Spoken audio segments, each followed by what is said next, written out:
Hi, I'm Erin Marcus, former corporate executive turned entrepreneur and founder and CEO of Conquer Your Business. Welcome to the Ready Yet podcast. We're excited to bring you more than 100 episodes of interviews and insights designed to help entrepreneurs get the financial and emotional freedom they need in order to build a business and a life they're proud of.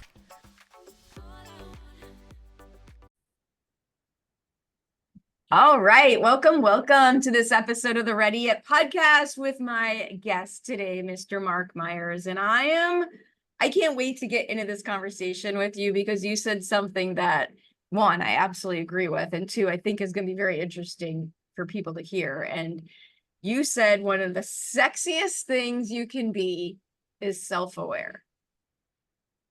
Tell me. Self-awareness is sexy. Yes. Absolutely. Yes. Tell me more. Why did you decide that? I'm only 5 feet tall, so the whole blonde, thin model thing sexy isn't going to work for me. I got to go with something else. I learned several years ago about vulnerability, and I could talk about vulnerability, but also learn about self-vulnerability. And self-vulnerability is taking that step that a little bit further and being aware of what my feelings are and not always trying to convey them to someone else. Because sometimes I'm blind to my own feelings. And so when I learned to be self-vulnerable and not resist recognizing those feelings, I feel more at ease with who I am, my purpose in life, my interaction with people.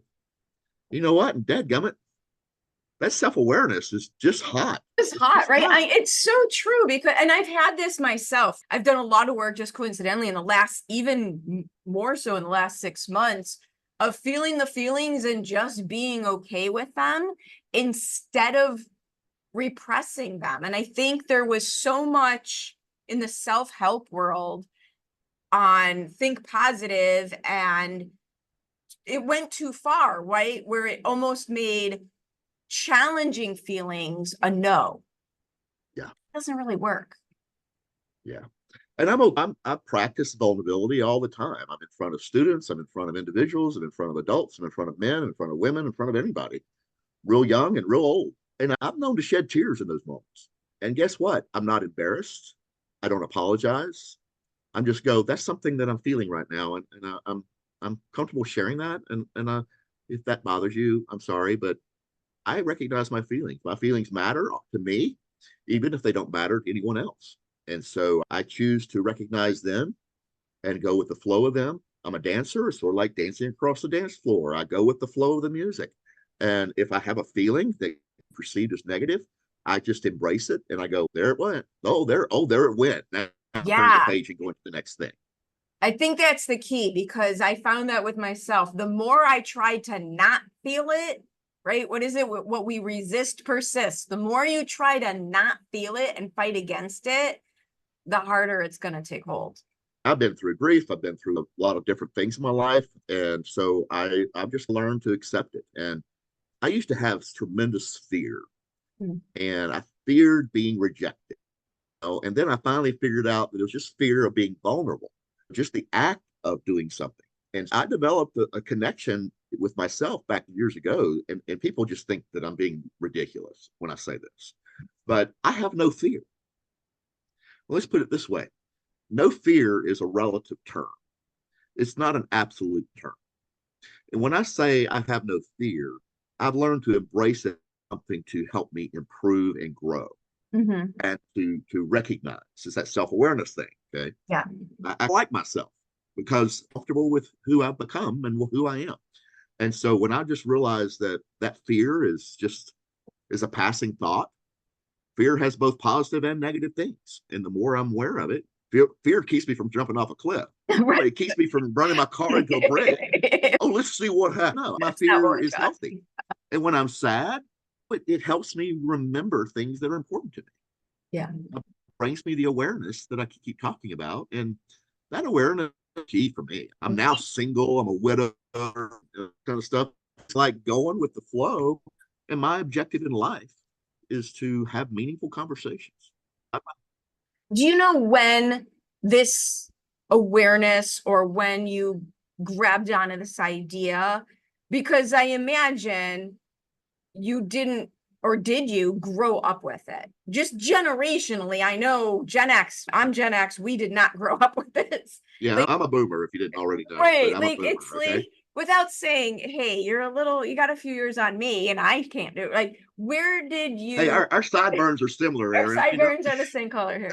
Like, where did you, or do you remember a pivotal thing that happened where you're like, wait a minute, there's something else here? oh my goodness, you just opened up a can of worms. I can tell you the actual moment when this triggered. Yeah. I mentioned I was a widower. My wife was disabled, was bedridden for many years. And about through, I'm thinking roughly around 3 years ago. I remember where I was. I can't remember the exact date. About 3 years ago, I had to get her to an emergency room, local hospital, late in the evening, and they needed to keep her overnight. And for years, I had just a kind of a side tangent to that. For years, I thought if she were to pass, I'm gonna be okay. I'll be okay. That night, I came home 2 a.m. The house was empty. The house was disarray because I had emergency people coming and picking my wife. I have two cats. I had two cats at the time, and they were about as attentive as a stick on a tree. And I walked into my house. I looked around and I went, I'm not okay. Yeah. I have severe fear of loneliness. What I thought was I was going to be okay. 60. Young guy, I could keep going on and on. 60 plus, sorry. But so I thought, okay, I'm okay. And then it dawned on me, and I literally, Aaron, almost had what I call the closest that I've ever experienced as a nervous breakdown. I went into all this stuff, and then I just stopped and just looked at what was going on. Not only was I all of a sudden aware now that I had a fear of loneliness, which I was in total denial of. Okay. To the point, and it's not even like it's, I forget the difference. It wasn't like you were suppressing it, like you didn't even feel it. I didn't even acknowledge. Yeah, it If wasn't I even felt on the it, radar. if I felt it, I was not aware of. Yeah. That's the way distinction I make. And so I became aware of that. Oh my goodness, I'm not okay. And this is something I need to think about. I need to process.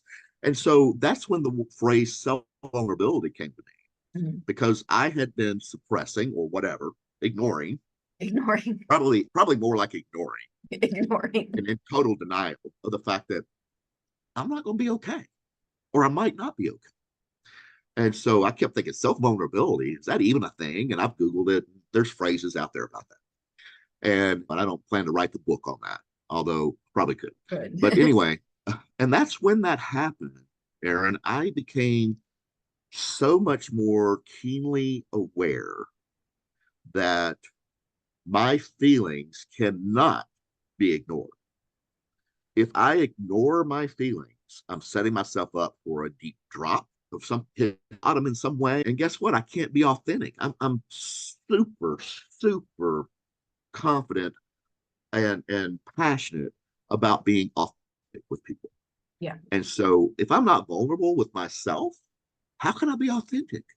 How can I be who I want to be? And so I've learned over time that I'm actually attracted to people over these last few years. I'm more attracted to people who can actually share their feelings and actually are aware of their feelings. If I come back to that word, if they are aware, then all of a sudden I'm talking to a person who is being real with me right now, and I don't have to sit back and go, "Are they really? Are this who I'm really talking to? Who are they?" And it's not just 100% agree with that. And it's not just now you get to talk to someone who they really are, having these authentic conversations. But I find they're more interesting conversations. They're less about the random crap that's going on everywhere that has nothing to do with anything and it's all contrived and it is absolutely irrelevant. I don't know if it's age, you can call it wisdom, whatever it is. I don't care about that anymore. I'm Like, not dating. I'm not wanting to have an interaction with Wikipedia. If I wanted fake stuff, or if I wanted, I right, know there's facts. I don't mean to be talking bad about that, but but like there's Instagram or ways, whatever. Yeah. yeah, whatever it is, all the social media and all the different things. If I wanted to have a relationship with that, Small talk could be okay, but otherwise small talk It gets old. it's boring. It's just boring. I get it. It's the way we interact, the way we start conversations, but Yeah, we're not saying here run around telling your deepest, darkest to every stranger on the street. That's not exactly what we're talking about here. we can talk about times when I felt, because my experiences are my experiences. And guess what? I'm the expert on my experiences. You know nothing about my experiences. You may can relate to my experiences, but I'm the expert of my experiences. So if I can talk about what I'm feeling and what I'm experiencing and how things help affect me, then I'm just being authentic. Again, I don't want to create, especially someone I meet first, I don't go into the this is what happened, blah blah Right. blah. You know, no, no, We're not talking doom and gloom. exactly. It's not, there's no, even with everything you've been through in the last 6 months, 3 years, you don't have a negative energy about you. I have just as much positive feelings as I have what is perceived as negative feelings. But notice I said perceived as negative feelings. Feelings are not wrong in themselves. Feelings are just real. You know what? My feelings are frequently based on facts, but my facts may not be right. Right. But my feelings in that moment Yes. are absolutely right. The facts may not be. Well, okay, so I have a question for you because this is something that I feel strongly about, and I'm curious your take on it. I absolutely 100% agree with what you're talking about. I think it's massively important, and I think too many people use it as an excuse to treat other people poorly, or right? Like, you got to have bumpers in your gutters. Your feelings, while legitimate for you and important for you, doesn't mean other people have to prioritize your feelings. We all get to do this. Yeah. Yes. You see a bit too much out there of, what is that phrase? It's just my truth. Yeah, but your truth doesn't mean it's my problem, right? I remember going through a shopping, I was in the grocery store or what it was, but many, perhaps decades ago, there was a situation where the cashier, let's just call it a grocery store, was just super, super sweet and kind and blah, blah, blah, blah. And I gave some sort of compliment to that effect. And this person just said, that's just my nature. And I want to be like that person when I grow up. Yes. I just want to be able to share. Now you said you had a question. Tell what's the question? What is your take on people, or what would you recommend for people in the who use, whether it's self-vulnerability or what they call self-awareness, to try to inflict their view on others? Uh, that's where communication style comes into play. Yeah. I don't have to agree with something that I totally disagree with. Mhm. Okay. But there is a way to disagree without being mean, obnoxious, discounting, Yeah. dismissive of other people. Yep. So if someone were to share their opinion about something, and I didn't just necessarily agree with that internally, I didn't agree with it, I wouldn't say, oh, you're wrong. No, I would say, tell me more about that. Tell me more where you're coming from. And usually I can turn that whole conversation around to, well, my experience around this has been this. And this is what I experienced with this. And this is the way this particular situation affected me. And so it seems similar to what you were saying. Is that right? Am I off base on that? So there's ways to have conversations where if someone is sharing their view and what they think is their view, I just assume that they're aware of that, but I also assume that there are other options. Aaron, Yeah. I'm confident with what I know, but I'm also humble with what I don't know. Okay. And when I am confident in what I know, I go with it. And until I realize it's not Right. accurate, then I'm gonna do that. But when I realize in my own head that there's a chance that I may not have that exactly right, my humility raises the roof, and my awareness of possible differences and opinions, differences of perspective. I mean, everybody's perspective is their own. I don't argue with people's perspective. And so maybe my perspective needs to be modified a little bit. And I'm just humble about it. I said, tell me more about this. I'm not really thought about it that way. And what usually happens, if they were just making it up and just be You can't something, have that guess what? conversation They end up backtracking and because say, well, they haven't thought about it. And yeah, exactly. I think that's one of the unfortunate things is people are claiming self-awareness and what they're using it as a reason for a lack of common courtesy. Yeah. And we're Well, and I talking think people, about self-awareness that actually increases common courtesy, right? Your awareness of yourself allows you to be more aware of others' authenticity. and a lot of folks are afraid. I feel I was afraid of being that self-aware, and then to share that awareness with other people. You know, I didn't want them to always see the loser on my forehead. Right. I wanted them to see, oh, somebody that I really want to know. And I think there are some people, I don't want to generalize this, but I think there are many individuals that are afraid to identify what they're really feeling because they either don't like how others will perceive that, Sure. or they're afraid of that I don't really have a good basis for that view. I don't want It to get in that doesn't, argument right. about it because I can't defend myself. It doesn't fit in with the persona that they're trying to present to the world. I know. And one of my favorite quotes, and I can't get it right because I'm turning into my mother and I can't remember quotes anymore, but the truth, that success is tied to how much truth you could hear about yourself without running away. Like that.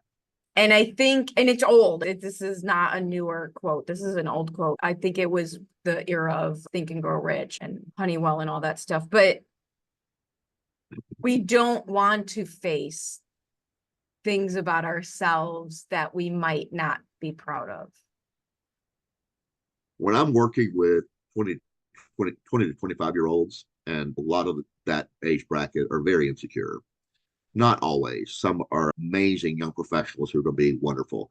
The only reason that keeps them a little held back is their confidence and their self view of Yeah. their self worth. Yes. And so that becomes a barrier for them to be themselves because they don't trust that who they are is It's okay. noteworthy. And so I feel, and I think there's 2-year-olds that are that way. They're all over the spectrum. It's not an age specific issue. It's anybody and everybody. And I've worked with 16-year-olds to 75-year-olds in my coaching practice. And so it's all about person's perception, and a person's perception is their reality, as I mentioned a moment ago. Yeah. And guess what? Their reality is going to keep them from being themselves. So we have to be willing to adjust and be open and perhaps humble if we really think we know ourselves, humble about what am I going to learn about myself today? And What's the new thing that I've totally missed my entire life?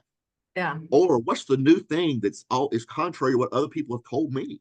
People grow up being told this or that. And I think to me, I always, because this is what resonated with me, when I do this type of work for myself, I'm always asking myself, how brave can I be? How brave can I be to face the truth of whatever it is? And when I work with clients, I say it's not more work, like moving from what I call a business operator where they're doing everything in a business to a business owner. Or if you're trying an entrepreneurial journey or whatever it is that you're going for, it's seldom more work that you need to do. What it is, you need to do the scarier work. It's not more work, it's scarier work because it's internal. Yeah. And you know what, Aaron, related to what you just said, this is the way I approach the scarier work. is I treat every experience as an experiment. Mm. When I approach something scary, especially as an experiment, then my expectations of what could happen are irrelevant. In an experiment, you pour something in a lab or something, you pour something in a tube and you see what happens. If I was trying to prove something, that's a different thing. But if I'm just trying to discover and learn, I treat it as an experiment. I do social experiments almost every day of my life. It's just, okay, I have an interaction with someone in the elevator. Someone gets on the elevator and they're a third my age, but yet they have a dog. I just flirt with that dog and I have an amazing conversation. But if I were to try to do something else in that situation, then what am I? I'm expecting something. And Yeah. instead, let's see how this dog reacts to me. Oh my goodness, this dog is wonderful. This dog is licking my hand. Oh my goodness. And the dog owner is just looking at me like, You've got three heads. pretty friendly. Then I'll interact with the person. But that's an example of a social experiment. An experiment of, and that's how when I said no fear earlier, Yeah. that's how I avoid that the real Well, it's part of fear. it's staying curious. Oh, perfect It's word. just great. It's stay curious. When Yes, going absolutely. back to our conversation about when people disagree with you and have differing views, if I can start with my energy being that isn't that interesting, and then go from there instead of the wall coming up instantly and the defending my position before they finish their sentence. If I can stay curious, then anything can happen. I have one of my email signatures is I'm loving the life of growth and learning. And growth and learning is another way of saying being open to the possibilities. Yeah. And so and when I'm approaching something, I just go, okay, what am I going to learn from this? If I learn something from it, I might grow. I might grow, might not, or I may be just affirmed of something that I already believe. But guess what? I gained something from that. It may be, hey, I learned That's I'm not just my totally cup not of interested. tea. I have no connection to Not that. my cup of Okay. tea. Here's something I'll add to that is new for me because this was not my default. In addition to always asking, what am I learning here? Yeah. I've also asked myself on a daily basis, how can I be kinder to myself in that learning process? And kinder to myself was not a thing for a very long time. Or, Yeah. right, that wasn't a thing, right? What is it? I'm Gen X. We grew up on hose water and neglect, right? So it's my new favorite quote that I saw. But not And only, frequently we go to the faucet and just do I this, right? know, right? Yeah, what's a cup? There's a cup. It was a cup. But yeah, not just stay curious and what am I learning? But I have found if I can also stay aware and intentionally ask, how can I be kinder to myself in this process? It automatically makes me kinder to others in the process. Yeah. We don't love ourselves. How can we love others? You know, 100%. and this whole thing of what can I get from this? I've been in situations, self-help type things where people say, are you a giver or a taker? And I've had to really look at that. Back in the day, I was a taker to the bank, take it however I can get it. That's how you were, And that's how our generations were raised. That's how right. that worked. And now I enjoy who I am when I have that giver mindset. And if I don't enjoy who I am, how can others, if the only way others would enjoy me is if I'm faking it. Okay. If I'm doing something to just fun. Manipulate, right? Yeah. But I don't want to ever have to fake being something that I'm not. And when I meet someone and I can tell they're uncomfortable or just either because of new conversation or a stranger or whatever, I try to help them be as comfortable with who they are. I ask them questions. I don't have to keep talking. I can talk all day long. Remember, I'm loud, but I could keep talking all day long. But what I'm sensing is the person is not, may or may not be real comfortable with themselves or with me or both. And so I found that when people talk about themselves, they talk about their own experiences, their enthusiasm goes up. When their enthusiasm goes up, their confidence goes up. And guess what? They're a heck of a lot more effective at Yeah. that communication process when we are confident, enthusiastic, and aware of where we stand with that information. And so I'm getting on a soapbox, Aaron. You got me going This here. was so perfect because I was just, Got me going. I think that is so perfect because I don't think that's it. That's it in a nutshell. And that's what you help people do, right? It's the insights and awareness that can then lead to better outcomes from using communication as a tool. I think that's one of the things that I love about what you do. Communication, when I listen to you talk about it, it isn't the intention, it's the tool. Yeah. It's the process, how Yeah. to put this all together so that you can create the outcomes that you want. Yeah. And I beat on this a lot, but I just feel like our attitudes and our mindset about things they so critically influence our behaviors. And if I don't have an openness, nice balance of confidence and humility, then my communication and the way I talk to people can come across so wrong. Yeah. Put me under stress. I'll show you that all day long. Yeah, I was gonna say, yeah. So I always approach a lot of these things is my behavior is influenced by my attitude. And if my attitude is not in a good place, my behaviors are going to suck, excuse the French. Yeah. And guess what? My ability to communicate, influence, perhaps even inspire goes down the drain. Right out the door. And if I can't get somewhere in that continuum, then I have no joy. And if I'm trying to teach people how to find fulfillment in their life, I got to find fulfillment in my own life. And part of the icing on the cake for me and the butter on the steak for me. Butter on the steak. Where do you live that you put butter on? Okay, yeah, I know. I'm in Chicago. We don't put butter on the steak. Oh, you're missing out, Aaron. Oh, Put no. a little pat of butter on a steak and let that butter just permeate.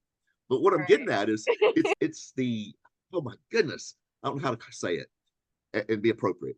It's that really, it's just pure joy when I can feel good about things and I have my attitude is in great place and I don't feel really crappy about, oh my goodness, that didn't go well. It's the difference between light and heavy. Yeah, exactly.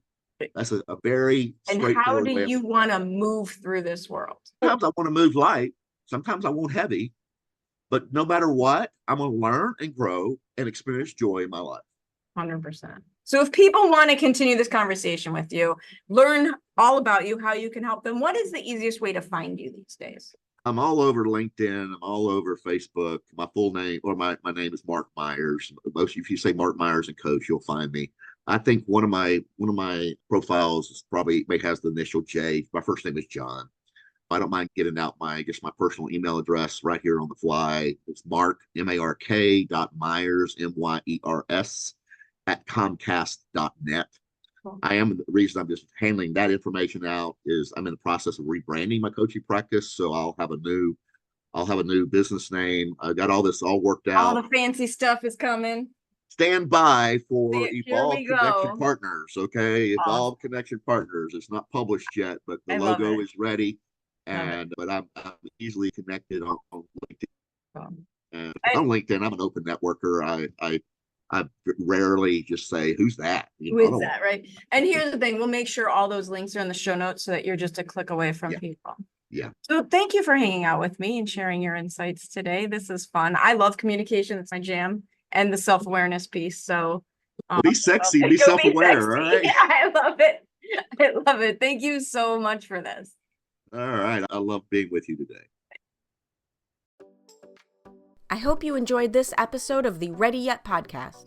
I truly enjoy bringing these stories of success and inspiration to you.